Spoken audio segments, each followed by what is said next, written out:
চাঁদপুরের মতলব উত্তর উপজেলার মেঘনা এবং ধনাগদা বন্যা নিয়ন্ত্রণ 64 কিলোমিটার বেড়িবাঁধের আওতায় মেঘনা এবং ধনাগদা নদীর 10 কিলোমিটার এলাকা জুড়ে এবং মেঘনা নদীর পশ্চিম পার্শ্বে 5 কিলোমিটার জায়গায় তীব্র ভাঙন দেখা দিয়েছে।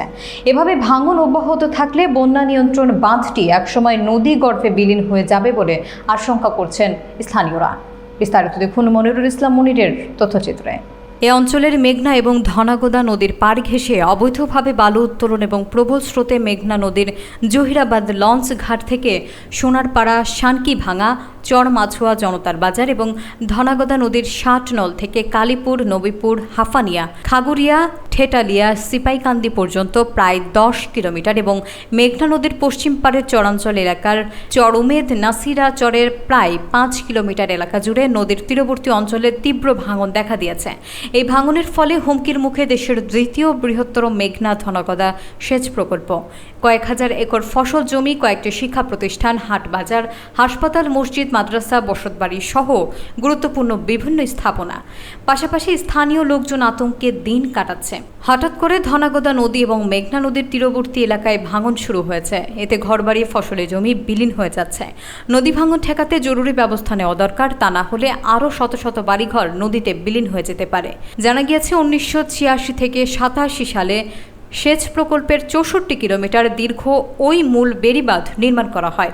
নির্মাণের পর থেকে এ পর্যন্ত দুইবার এই বাঁধটি ভেঙে যায়। তখন কয়েক হাজার কোটি টাকার ক্ষতিসাধন হয় এ অঞ্চলের মানুষের। পরবর্তীতে পুনরায় মেরামত করা হয় এই বেড়িবাঁধটি। স্থানীয় বিভিন্ন শ্রেণী পেশার মানুষের সঙ্গে কথা বলে জানা যায়, ভাঙন কবলিত অঞ্চলে দীর্ঘদিন যাবৎ ড্রেজার দিয়ে দিনে রাতে অবৈধভাবে বালু উত্তোলন হচ্ছিল, যার প্রভাবে এখন নদীর এই অঞ্চলের বিভিন্ন স্থানে তীব্র ভাঙন দেখা দিয়েছে। মেঘনা ধনাগদা সেচ প্রকল্পের নির্বাহী প্রকৌশলী মোহাম্মদ সেলিম শাহেদ বলেন, মেঘনা এবং ধনাগদা নদীর ভাঙন কবলিত এলাকা আমরা পরিদর্শন করেছি। কয়েকটি অঞ্চলে ভাঙন দেখা দিলে আমরা তাৎক্ষণিক প্রতিরক্ষামূলক ব্যবস্থা নিই। তবে নদীর তীর এবং সেচ প্রকল্প বাঁধ রক্ষায় ধনাগদা নদীতে অবৈধ বালি উত্তোলন বন্ধের বিষয়ে আমরা সহসাই লিখিত অভিযোগ জানাব। মতলব উত্তর উপজেলা নির্বাহী অফিসার মাহমুদা কুলসুম মনি বলেন, নদী ভাঙনের বিষয়টি জেলা প্রশাসক মহোদয়কে জানিয়েছি। মেঘনা এবং ধনাগদা নদীতে অবৈধ বালি কাটার বিরুদ্ধে আমরা অভিযান করছি। মেঘনা ধনাগদা সেচ প্রকল্প এবং এর তীর রক্ষায় এই নদীতে অবৈধ বালি কাটার বিরুদ্ধে আমাদের অভিযান অব্যাহত থাকবে। তারা বালু উত্তোলনের পিছনে সহযোগিতা করতেছেন। আমরা যেটা জানি সেটা হচ্ছে যে প্রশাসনের কিছু লোকজন আছে এবং নদীর সন্ত্রাসী যারা, আমরা এই নদী সন্ত্রাসীদের কাছেও আমরা হুমকির মুখে। শুধু বাঁধ ভেঙে যাচ্ছে, বাড়ি ভেঙে যাচ্ছে এই হুমকিও না, আমাদের জীবনেরও হুমকির মুখে আছি আমরা।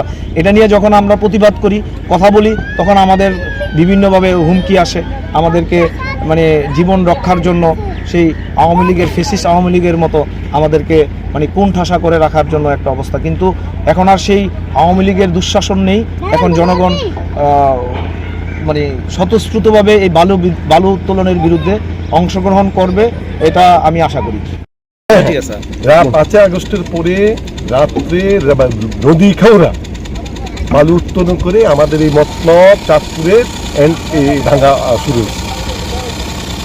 আর এই সুপের জন্য আমাদের চাঁদপুর ডিস্ট্রিক্ট ওদিকে সুপের জন্য বাধা সৃষ্টি, পানি প্রবাহ বাধা সৃষ্টির জন্য এইটা বালু উত্তোলন ভাঙতে হয়েছে। নদীর গর্ভে একবার, দুইবার, তিনবার, চারবার অনেকে চলে গেছে। এখানে বাড়িঘর করছে, আবার নতুন করে নদী ভাঙলে পুনরায় বাড়িঘর করবো, এটা কারো প্রতি সম্ভব না। নদী তো অনেক দূর থেকে ভাঙতে আছে, ওই সবই নদী বাড়িতে মানুষ অনেকবারই বাড়িঘর করছে। এবার যদি ভাঙে যায় আর তো নদী বাড়ি করার মতো ক্ষমতা নাই।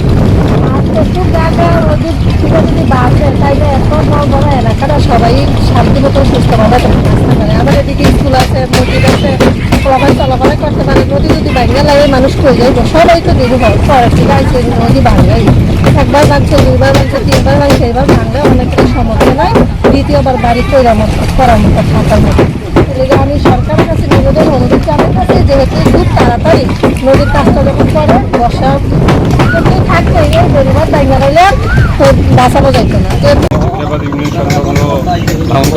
পরিদর্শন করলাম, পরিদর্শন করে আমরা ছবি এবং আমরা কালেক্ট করলাম। কালেক্ট করে আমরা অলরেডি আমরা এই অংশটা জরিপ কার্য সম্পাদন করেছি। জরিপ কার্য সম্পাদন করে এটা আমরা পরবর্তী পদক্ষেপ নেব এবং আমরা যত দ্রুত সম্ভব আমাদের উত্তোলন কর্তৃপক্ষকে এটা অবহিত করব অবহিত করে আমরা যতটুকু সম্ভব প্রতিরক্ষা ব্যবস্থা জিও ব্যাগ ডাম্পিং করার জন্য আমরা তাদের কাছে আবেদন জানাবো। আমরা এটা ঊর্ধ্বতন কর্তৃপক্ষের যতটুকু সম্ভব আমরা তাদেরকে আগে অবহিত করে আমরা যতটুকু সম্ভব আমরা জিও ব্যাগ ডাম্পিং করার ব্যবস্থা করবো।